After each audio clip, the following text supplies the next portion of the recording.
Let's take a look at something that can give us a clue as to how much we really can recall visually at any given moment. Take a look at this picture. Now look at it again, and again, and again. There are differences.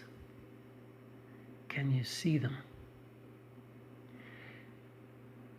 Here are the two different versions of the spot the difference picture that I've been repeatedly showing beside each other, where within a couple of minutes you will be able to track your eyes over the picture, much like how you might read text back and forth, one picture to the other, spotting the 12 or so differences that exist.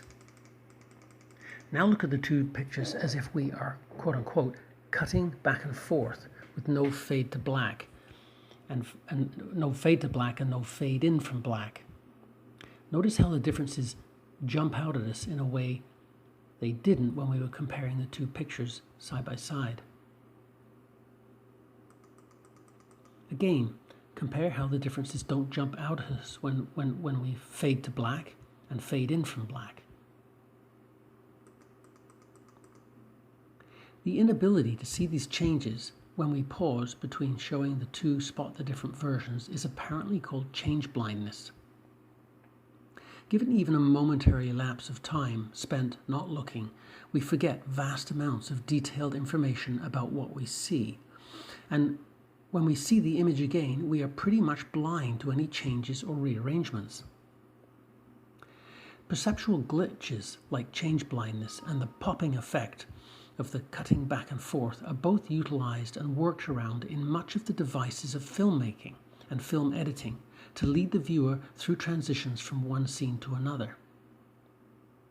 When you cut quickly from one scene to another in the same space or location, perhaps cutting on action, moving from a long shot to a close-up, for example, great care has to be taken in regard to continuity, to make sure objects and characters are in exactly the same place and position they were in the scene prior, moving in exactly the same way, or they will pop, very much like what we saw in the cutting back and forth on the spot the difference images.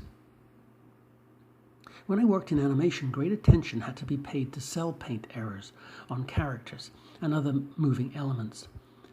A wrong color or a color in the wrong place would pop into existence briefly and then disappear, causing great visual disruption in very much the same way as the cutting back and forth on the spot the difference picture did.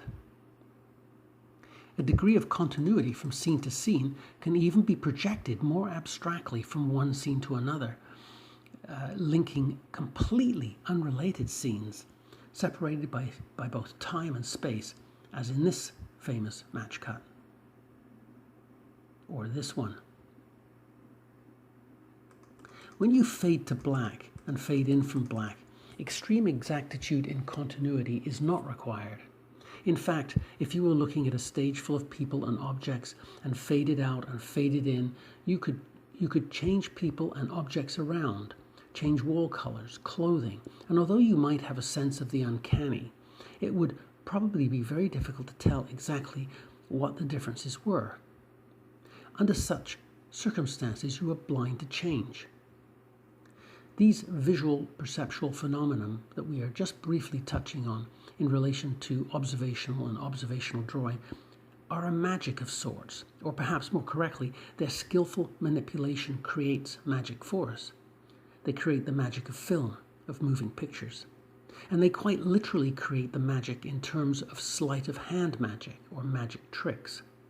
Our brain's failure to remember what we saw moments before, to not be able to visually scrutinize differences occurring over small lapses of time, and our inability to prevent our eyes from fixating on movement provide the distracting mechanisms that allow magic tricks and magic filmmaking to create wonder.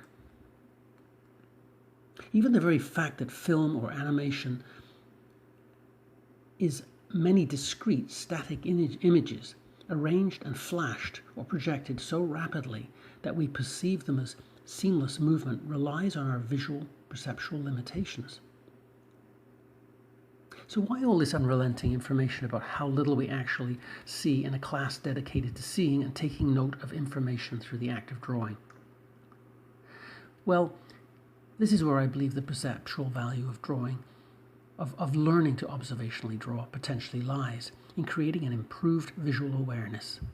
Critical thinking is a much bandied about cliche in this day and age, and I believe the act of observationally drawing helps you to evaluate what is correct about what you see, rather than accepting the brain's often quite ridiculous shortcut assumptions. These assumptions, intuitions, references made by the brain are wonderful for making the inconceivable numbers of quick decisions we are forced to make during the course of existence without draining our memory and distracting our limited, more conscious executive functions.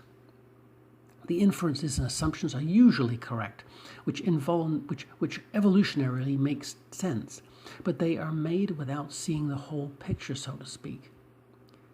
Taking some time and drawing something helps you to see more of the bigger picture, to delve deeper, to discover ever more extraordinary things about what you are seeing.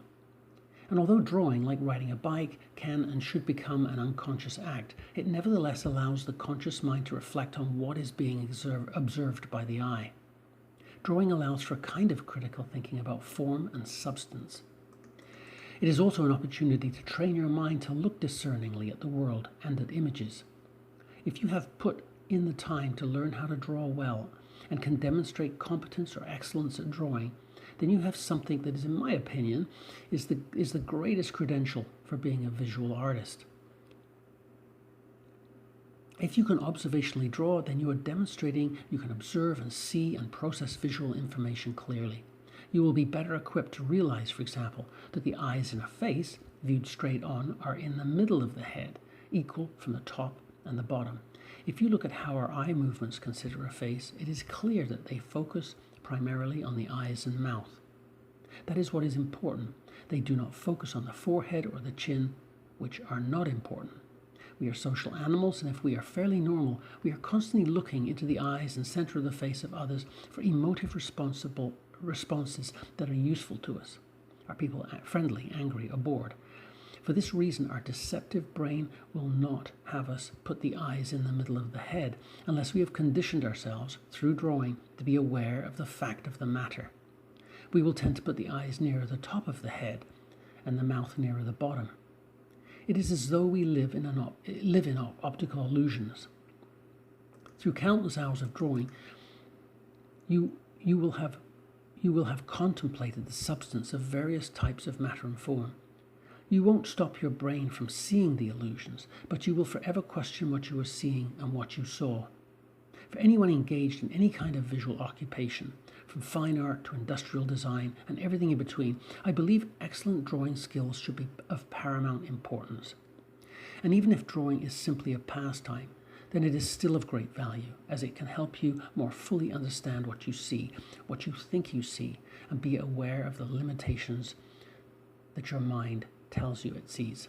The brain and its eager assumptions and notions, shortcuts, its erroneous schemas, and improperly assembled diagrams, if practical for survival, is a constant adversary to a clearer vision.